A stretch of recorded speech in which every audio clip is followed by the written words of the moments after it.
Semangat pagi anak-anak! Bertemu lagi dengan Ibu dalam pembelajaran ekonomi. Bagaimana kabar kalian hari ini? Semoga semangat belajar kalian masih sama seperti minggu-minggu lalu ya. Persiapkan diri kalian untuk pembelajaran kita pada pertemuan kali ini. Materi pembelajaran kita pada pertemuan kali ini yaitu mengenai jurnal penyesuaian pada perusahaan dagang. Disimak baik-baik ya penjelasan Ibu berikut ini.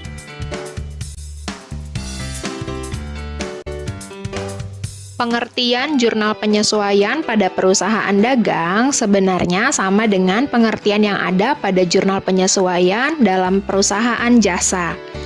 Jurnal penyesuaian adalah jurnal yang dibuat untuk memperbaharui atau untuk menyesuaikan beberapa nilai akun buku besar sehingga saldo akun nantinya mencerminkan jumlah yang sebenarnya.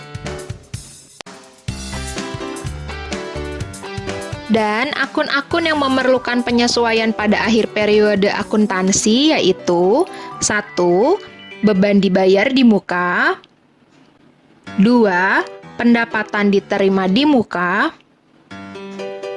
3. Pendapatan yang masih harus diterima, 4. Beban yang masih harus dibayar, 5.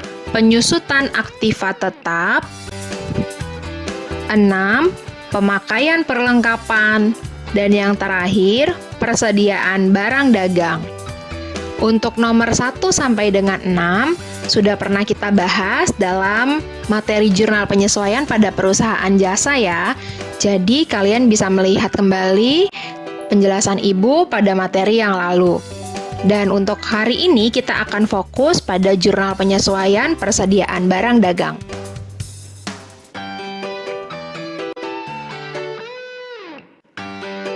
Kenapa sih perlu penyesuaian pada barang dagang? Persediaan barang dagang perlu disesuaikan karena adanya perbedaan data persediaan barang dagang di neraca saldo dengan data persediaan barang dagang real di gudang pada akhir periode akuntansi.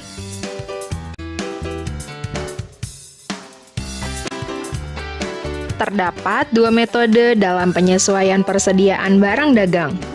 Metode yang pertama yaitu metode ikhtisar laba rugi, dan metode yang kedua yaitu metode harga pokok penjualan.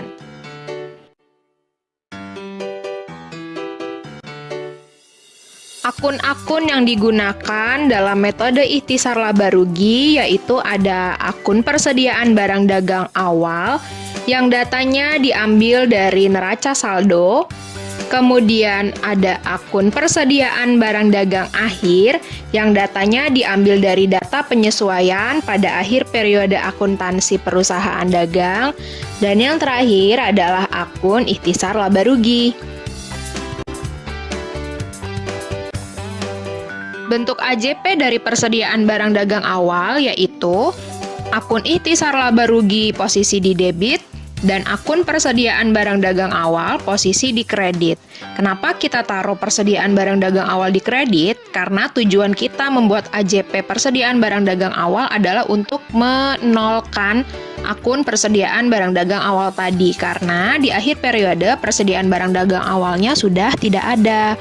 Dan untuk angkanya, angka dalam akun ikhtisar laba rugi samakan dengan besaran angka pada akun persediaan barang dagang awal ya.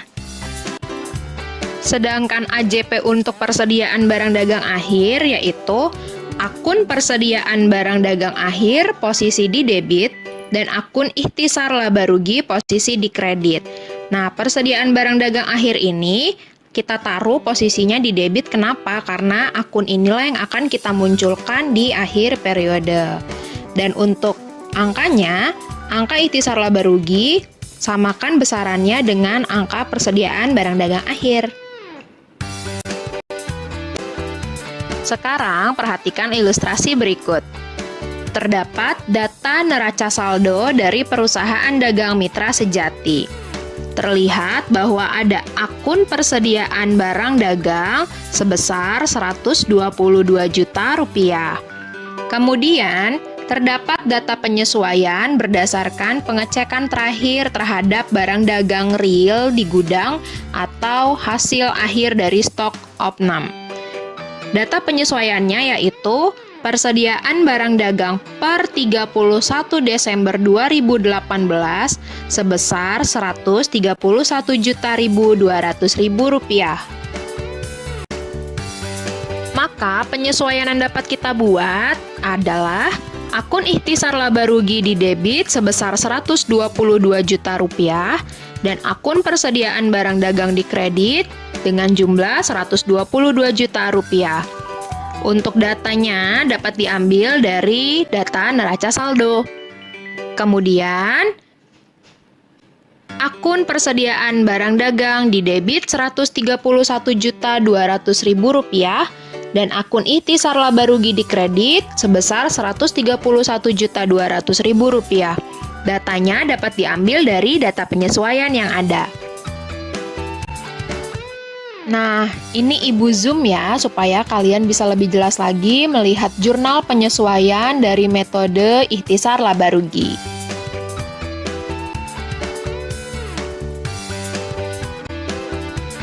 Selanjutnya, kita lihat AJP dengan metode harga pokok penjualan atau HPP.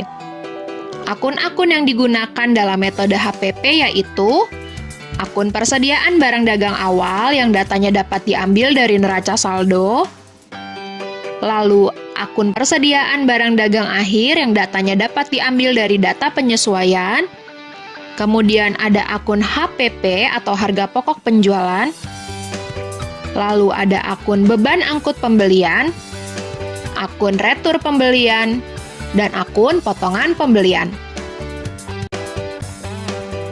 Bentuk AJP dengan metode HPP yaitu akun HPP di debit dan di kredit ada akun persediaan barang dagang awal, ada akun pembelian, dan juga beban angkut pembelian.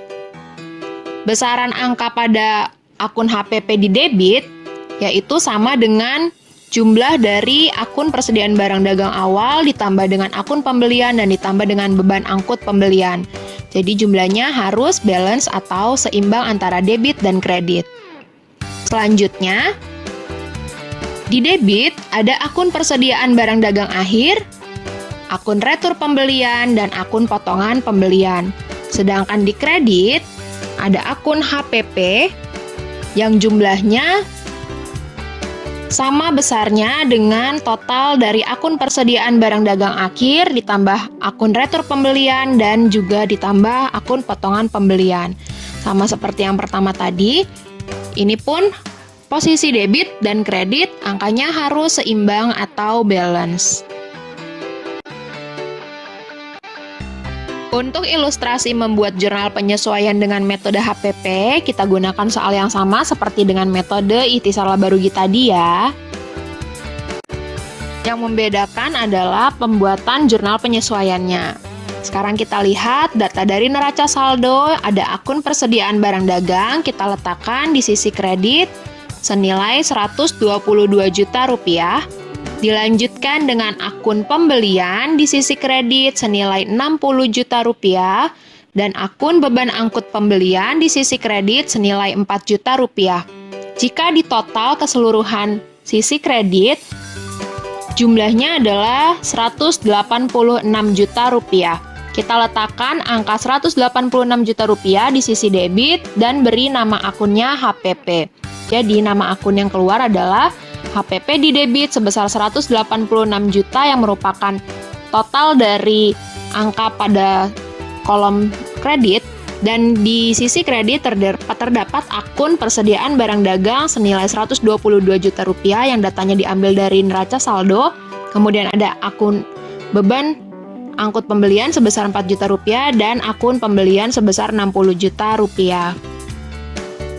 Selanjutnya, kita bisa lihat pada data penyesuaian atau data stok opnam terakhir, terdapat akun persediaan barang dagang sebesar Rp131.200.000 kita letakkan di sisi debit.